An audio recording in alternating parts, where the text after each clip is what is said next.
Ulo naman ang target na masungkit ni dating Senador Bongbong Marcos sa halalan 2022. I mean, hindi pa pwedeng gumawa sila ng report na walang kasamang pangungutya. Para bang kinukutya nila si BBM na hindi mo nga nakaya ng manalo bilang pangalawang pangulo. Ngayon mag-ambisyon ka pang magkandidato para maging pangulo. Excuse me. Ito mga kababayan, this ruined actually my day. Kasi parang it's not good for media na manlalait sa kahit sinong tao, political figure man o hindi. Pwede naman po mag-report na walang kasamang panlalait. Bakit meron pangungutya? Bakit ganito ang ginagawa nila kay BBM? So ito, ang mensahe ko po sa Dilawang Media. And to ABS-CBN, didn't you realize na for the last 6 years, walang kapangyarihan si Bongbong Marcos. Wala siya sa posisyon. Walang kapangyarihan, wala sa posisyon, wala sa limelight. Okay? Wala sa limelight. Kasi hindi naman siya incumbent. Pero tingnan po ninyo yung mga surveys ngayon. Si Bongbong Marcos ay perennial number 2. Palaging number 2. At hindi malayo sa number 1. Ano pong ibig sabihin nun? Mga kababayan, kayo po na nakikinig po dito, ito ang lalabas na ipapakita sa atin ng ABS-CBN. Ito, 6 years, wala sa limelight si BBM, walang kapangyarihan, wala sa pwesto, hindi incumbent, pero palaging number 2 si BBM sa survey. At hindi malayo sa number 1. So anong ibig sabihin nun? Ibig sabihin, Bongbong Marcos is always in the heart of so many people, enough to propel him consistently as number 2. At hindi pa po nag-announce si BBM na tumakbo siya, tatatakbo siya. In contrast, itong sinasabi ng ABS-CBN na vice presidente nila. 6 years, may kapangyarihan, nasa pwesto, in the limelight. At sinabi pa, si Aling Leni, 3-time winner. Nanalo daw siya noong 2022, nanalo daw siya sa recount, nanalo daw siya sa, protesta. Self-proclaimed 3-time winner. Ngayon, she cannot even make up her mind kung tatakbo siya o hindi. The reason why probably na hindi siya tatakbo is kung matalo siya. At matalo siya ni BBM.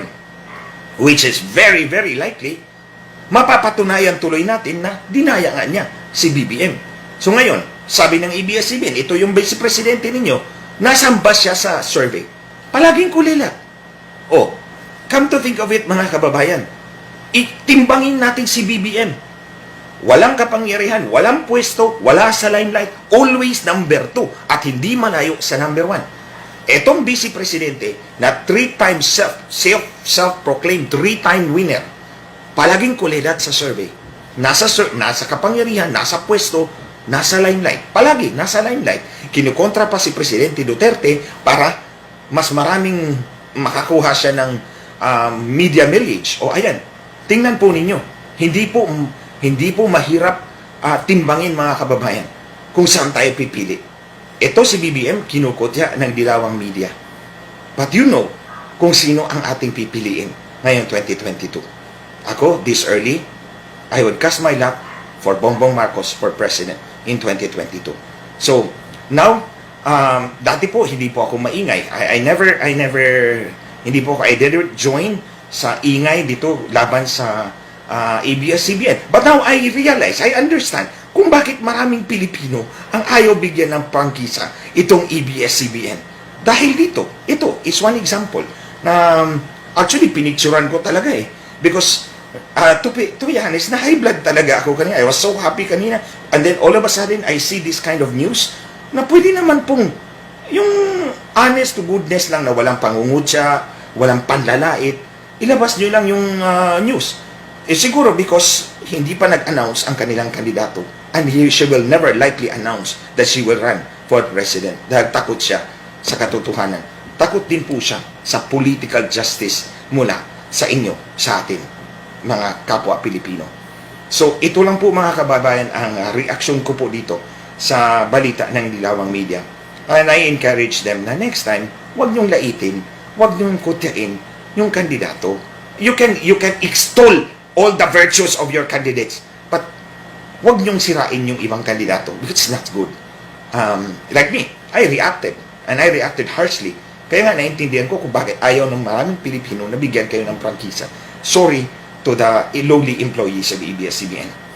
So, mga kababayan, maraming pong salamat. I actually can see you now kasi dati ang camera is hindi ko nakikita yung sarili ko. But this time I can see your reactions.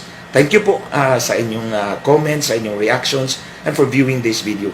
At i-share po natin dito para mas malaman po natin mga kababayan na this is actual an analysis na wala si BBM sa pwesto. Ulitin ko uli ito because this is very important. Wala sa pwesto for 6 years.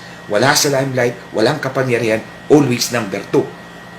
At hindi malayo sa number 1 sa surveys. And now, hindi pa siya nag-announce at that time. Now, nag-announce na si BBM.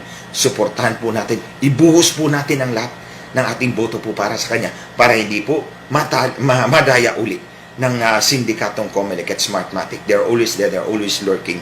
So, vote surge po mga kababayan. Ibigay po natin kay BBM. Bigyan po natin ng 6 na taon. Pagkatiwalaan po natin siya. At para pagsilbihan po ng totoo at tapat ang buong sambayan ng Pilipino. Hanggang sa muli po, marami pong salamat sa mga nag-comment, nag-react, at for all those who viewed and shared this video. Maraming salamat po. Have a good night's rest and keep it safe always. God bless us all.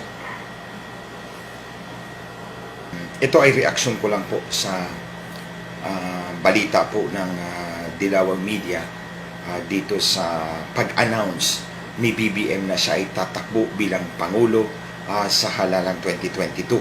And I quote, ito yung nakita ko kanina. Actually, kanina masayang-masaya po ako doon sa announcement na si BBM ay tatakbo bilang Pangulo because at least nawawala. Ito ay reaction ko lang po sa balita po ng Dilawang Media dito sa pag-announce ni BBM na siya ay tatakbo bilang Pangulo sa halalan 2022.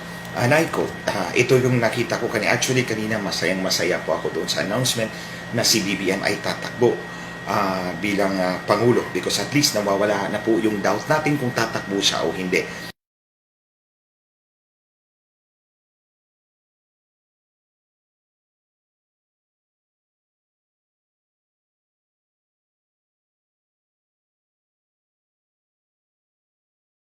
And I thank you for joining me here. Matagal-tagal na po talagang hindi ako nag-live but I can't help it. Masayang-masaya po ako kanina, to be honest, na in-announce po ni BBM na tatakbo siya bilang Pangulo. And I will give my best to campaign for the person I really believe who will be the right leader for this country in 2022 and for the next 6 years. So tapos ito. Pero nung nabasa ko po itong report ng ABS-CBN, ito and I quote matapos matalo sa pagka-vice presidente noong halalan 2016, pagiging Pangulo naman ang target na masungkit ni dating Senador Bongbong Marcos sa halalan 2022. I mean, hindi pa pwedeng gumawa sila ng report na walang kasamang pangungutya. Para bang kinukutya nila si BBM na hindi mo nga nakaya ng manalo bilang pangalawang Pangulo, ngayon mag-ambisyon ka pang magkandidato para maging Pangulo? Excuse me.